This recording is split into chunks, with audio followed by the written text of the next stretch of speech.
Good morning. It's Gary Sly and the Legacy of Handmade Objects.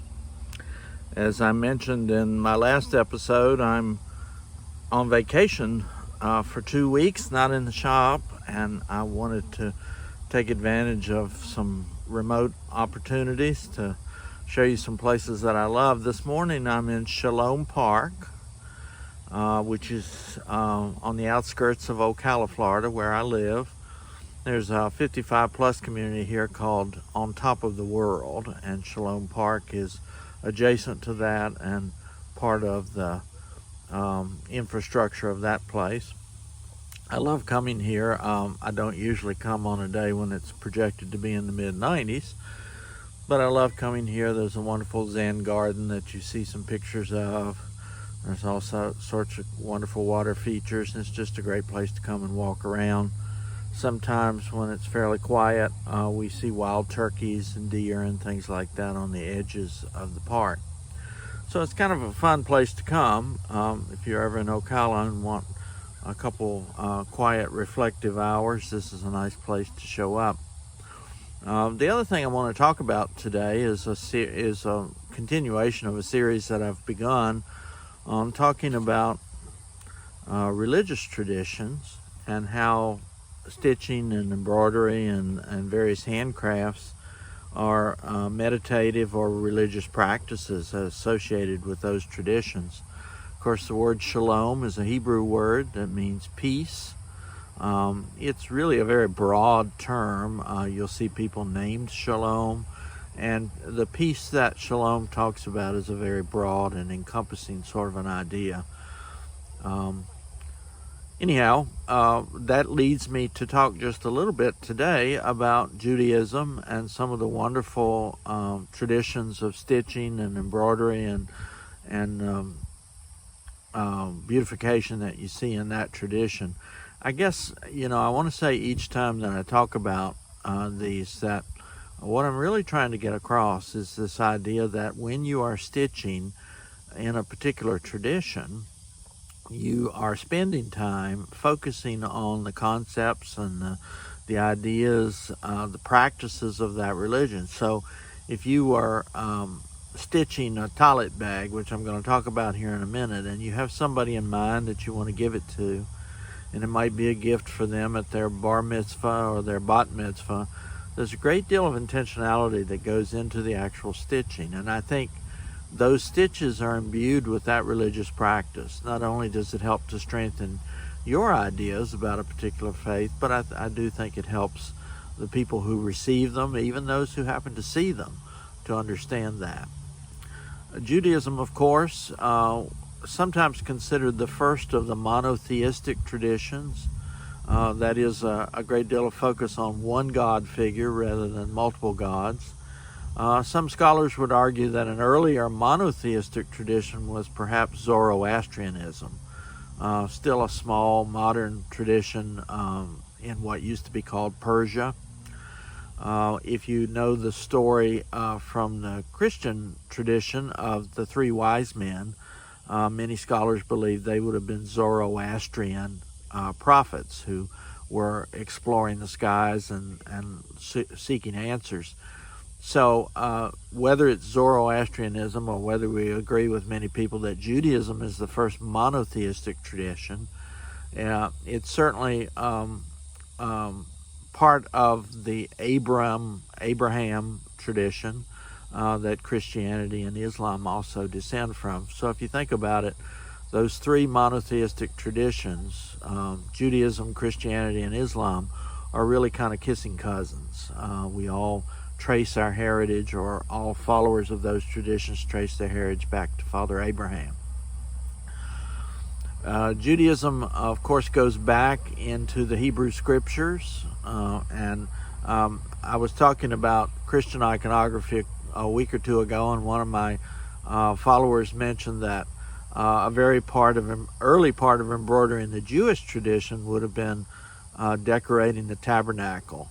The fabrics that were used when the tabernacle was mobile, when it was used in the wilderness, and then later in Solomon's temple and following temples after that. Of course, that goes so far back that we don't have any examples of those embroideries, and we don't know exactly what they look like. But it does represent an important strand of embroidery tradition, sacred tradition in Judaism. At the beginning of this episode, I've showed you a few patterns and a few examples of some of the things that people might stitch as they're practicing their Jewish faith, and I think it's important to understand that whenever you see that, they typically have some sacred or some religious significance. One of the things that I love as samplers, as you probably already know, and there's a rich tradition of Hebrew samplers, which I might take some time and talk about one day. But I showed you an example of a pattern at Sambray Stitches, which is one of our current wonderful modern designers, where she uses a quote from the Torah and where she shows the Hebrew alphabet. So that's a nice thing going on there. I'm going to pause for a moment because I got some loud people coming by, and then I'll pick up again. Some folks being a little louder than I wanted to be on the video here, so I'll pick back up again. One of the things that I think distinguishes Judaism from many other traditions is the rich traditions that go on in the home and in the family. Not to say that other traditions don't have that, but I think you find it particularly prominent in Judaism, especially in a sacred time like Passover, when you have the Seder meal. And so a lot of what you'll see in terms of stitching is related to that. Now, I was talking about Hebrew samplers. Just want to mention that I've worked on a sampler that I included the Hebrew alphabet in. When my son got married, his husband, Dan, has Jewish traditions in his family, and I wanted to honor and include that. So in a sampler that I did for their wedding, I included the Hebrew alphabet. I'm not sure that including it in a sampler gives any particular religious significance to it, but I think that's a really nice way to honor the tradition anyway. But back to Passover, you probably know a little bit about the Hebrew Scriptures description of Passover. When the Jews were forced to flee from Egypt, and all of the wonderful images and traditions and foods that are eaten during the Passover. Of course, many Christians celebrate the Seder meal as well because they believe that Jesus was celebrating a Seder meal in what they call the Last Supper. But I love some of the things that I have in the shop and that I've seen that are hand stitched that relate to the Seder meal. Of course, there's a bag where you would put the matzah. The matzah is the unleavened bread that's baked just for Passover. And then there's the afikomen bag. If you know anything about the family nature of the afikomen, that's a fun thing for the kids to search for the afikomen, which is the last thing eaten at the Seder meal. I have to be careful here. I'm not Jewish, so I don't want to sound like I've lived in this tradition for my whole life, but I want to suggest some ideas if you are Jewish or if you want to honor someone who's Jewish, of things that you could do that would be wonderful. So these would be bags or items that are stitched that could be passed down in a family tradition. Another one that I love is the talit bag. When you go to the temple, you might take a shawl and other religious implements with you, and a talit bag would be a way to store those and carry those. I have a wonderful friend who comes into the shop. She's a little bit above the age of 90. She has a great-granddaughter who is very young right now, but she has been planning for some time and has been working on a talit bag for her great-granddaughter. Now, she's planning for it to be presented to the granddaughter at her bat mitzvah when she turns 13. For girls, it's a bat mitzvah. For boys, it's a bar mitzvah. She does not expect necessarily to be alive when that bat mitzvah occurs, but she's taken so much pain and so much energy in picking out the perfect colors that she thinks her great-granddaughter would love.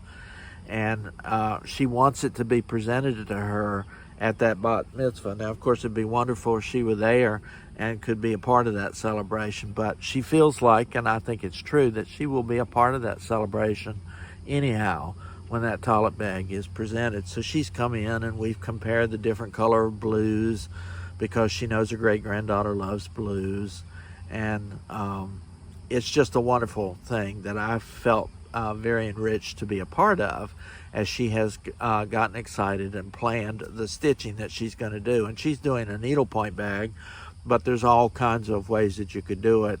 There's beautiful metallic threads now, and there's all kinds of other ways that you can embellish stuff. But, think about what would be creative and artistic for you in those traditions. Another way that I've seen embroidery and stitching used in a lot of ways are the shawls themselves, the prayer shawls that are used in the tradition. They're fairly simple, but there are ways certainly to embellish those.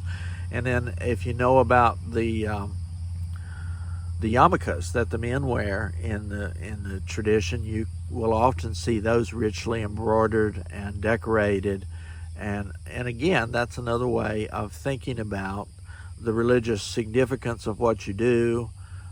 It's a way of decorating and giving attendance to those ideas while you're stitching, but also it's a wonderful way to pass the tradition along to loved ones. Judaism is unique in that it is commonly talked about both as a religious tradition and as an ethnicity. And that's not always true with other religious traditions. Christianity, of course, started in the Middle East, but it's not really so much now considered a Middle Eastern tradition as it is a Western tradition. But if you are a practicing Jew, of course, you're attendant to the religious ideas that are associated with it, but you could also be born Jewish and not necessarily be a practitioner of that. But in either case, whether it's ethnicity and family background or religious background, the passing along of those religious traditions, the knowledge of them, the idea that your ancestors were rooted and grounded in that and perhaps were persecuted or honored, depending on where they were for that, is a wonderful thing. And I hope that my suggestions give people ideas. My son-in-law, as I said, comes from a tradition, did not really practice Jewish tradition in a very intimate way as he was growing up, but is very well aware of that tradition and understands and honors what that represents. This whole idea of the legacy of handmade objects is really kind of divided in three parts. It's looking back at traditions that have come to us from our ancestors, from the cultures that have predated us. It is a way to be present in the moment today, because there's nothing that grounds you and makes you more present in the current moment than working with your hands. For me, that happens to be a stitching tradition, but it could be any other ways of manifesting that. I'm thinking about doing a couple videos on cooking, because that's another one of the ways that I'm present in the moment. If you've done much cooking, if you've done anything that's very complex, you know that if you're not present in the moment, you're going to put salt instead of sugar, or you're going to leave the pot on the stove too long, or you're going to burn something. So there is a real immediacy and presence to that. But for any handmade object, I'm arguing that there is the legacy of the past, there's the groundedness, almost the meditative quality of the present, and then of course there's the future. I think that a lot of times when we look around us in today's culture in a very consumer kind of way, we don't value maybe some of those handmade objects as much as we would have. I have a friend that said she made a handmade piece for a woman who was getting married, and she took it and gave it to her at her shower, and she kind of looked at it in disdain and said, "Oh, homemade," and kind of laid it aside, which was of course very hurtful to the woman who had put all those hours stitching it. I hope we can work to turn that perspective around, and that we can understand that working with our hands, working with somebody else's welfare in mind, thinking about how something will make somebody happy or will give them comfort or warmth. Think about the prayer shawls that are made in so many different congregations. The ones I'm aware of are mostly Episcopalian, but could be any tradition.